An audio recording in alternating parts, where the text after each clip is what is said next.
Hello everyone, this is मोहित भारद्वाज और यह video लक्ष्य short hand and typing institute Panchkula की तरफ से आपको Punjab and Haryana high court में जो सीनियर स्केल स्टेनोग्राफर और स्टेनोटाइपिस्ट की जो वैकेंसियां हैं उनके ऊपर होने वाले कंप्यूटर प्रोफिशिएंसी टेस्ट के बारे में बताने के लिए कि वहाँ पे आपको क्या क्या चीज़ें लेके जानी हैं और आप उसको कैसे क्वालिफाई करेंगे के बारे में आपको बताया जाएगा।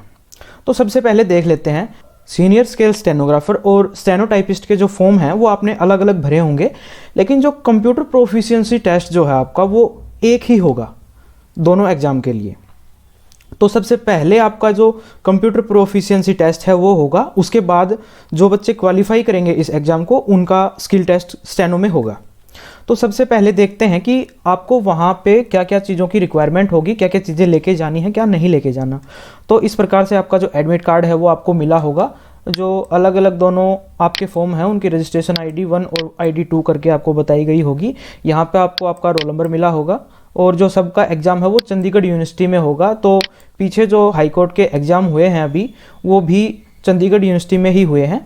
आपको यहाँ पे आपकी एग्ज़ाम की डेट मिल जाएगी और ये आपका रिपोर्टिंग टाइम होगा। रिपोर्टिंग टाइम जो आपको दिया गया होगा उसके पौने घंटे तक आप वहाँ तक एंट्री आपकी अवेलेबल हो सकती है। अगर आप उससे ज़्यादा लेट हो गए तो आपकी एंट्री फिर नहीं होगी।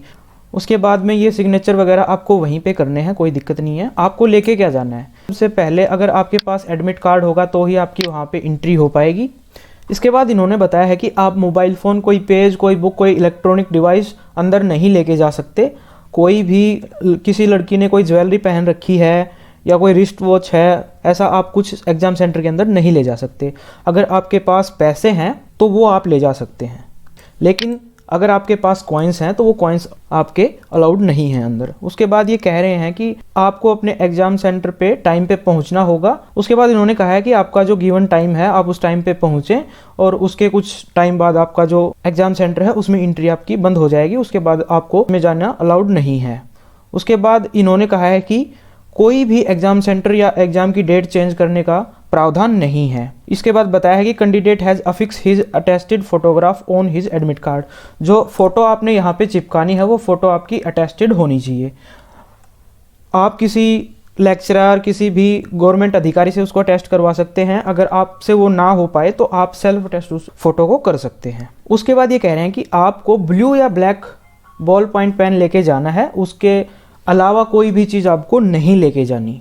आपको सिर्फ वहाँ पे एक आपका एडमिट कार्ड, एक आपका ID प्रूफ, एक आपको पेन, ये 3 चीज़ें ही एग्जाम हॉल के अंदर लेके जानी है। मास्क वगैरह ले जाने की ज़रूरत नहीं है, वो आपको वहाँ पे प्रोवाइड किया जाएगा। उसके बाद ये कोई भी मिसबिहेवियर आप वहाँ पे करते हो तो आपको उस चीज़ के लिए आपको बाहर निकाला जा सकता है, ये बता रखा है। यहाँ पे आपको बता रखा है कि आपको कोविड-19 की सभी गाइडलाइंस को फॉलो करना है। और इसके बाद इन्होंने बताया है कि जो आपका एडमिट कार्ड है वो बाहर आते टाइम आपने जो एग्ज़ाम हॉल के अंदर आपका इन्विजिलेटर होगा उसको आपने वो दे के आना है। इसके बाद इन्होंने बताया है कि आप वहाँ पे ID प्रूफ के तौर पर क्या क्या चीज़ें ले जा सकते हैं। आप आधार कार्ड ले जा सकते हैं, voter card, driving licence, PAN card और पासपोर्ट। ये चीज़ें आपकी एग्ज़ाम सेंटर में एंट्री करने के लिए आपके पास इनमें से कोई एक ID प्रूफ होना चाहिए। ये है आपका सेल्फ अटेस्टेड डिक्लेरेशन, इसको आप भर के ले जा सकते हैं। इन सभी को आपने नो करना है और यहाँ पे आपने अपना रोल नंबर डालना है और यहाँ पे जो आपका नाम है वो डालना है। यहाँ पे सिग्नेचर करना है आपने और ये आपका एडमिट कार्ड के साथ ही इन्विजिलेटर को दे देना है। अब चलिए एग्ज़ाम के बारे में बात करते हैं। आपके पास 10 मिनट का समय होगा। आपका जो एग्ज़ाम होगा वो भी 10 नंबर का होगा। आपको क्वालिफाई करने के लिए उस एग्ज़ाम को 4 नंबर लेने होंगे, जिसमें से अप्रोक्सीमेट क्या होता है कि आपको 5 क्वेश्चन मिलेंगे। सबसे पहले क्वेश्चन जो मिलेगा आपको एक टेबल मिलेगी, वो टेबल आपको देख के कंप्यूटर में बनानी होगी। उस टेबल के आपको 2 नंबर मिलेंगे और उसके अलावा जो 4 क्वेश्चन मिलेंगे आपको वो 2-2 नंबर के मिलेंगे। ज़्यादातर ऐसा ही आपको मिलता है, पीछे जो एग्ज़ाम हाई कोर्ट के हुए हैं उनमें ऐसे ही था, तो चांसेस हैं कि आपको आगे भी ऐसे ही मिलेंगे।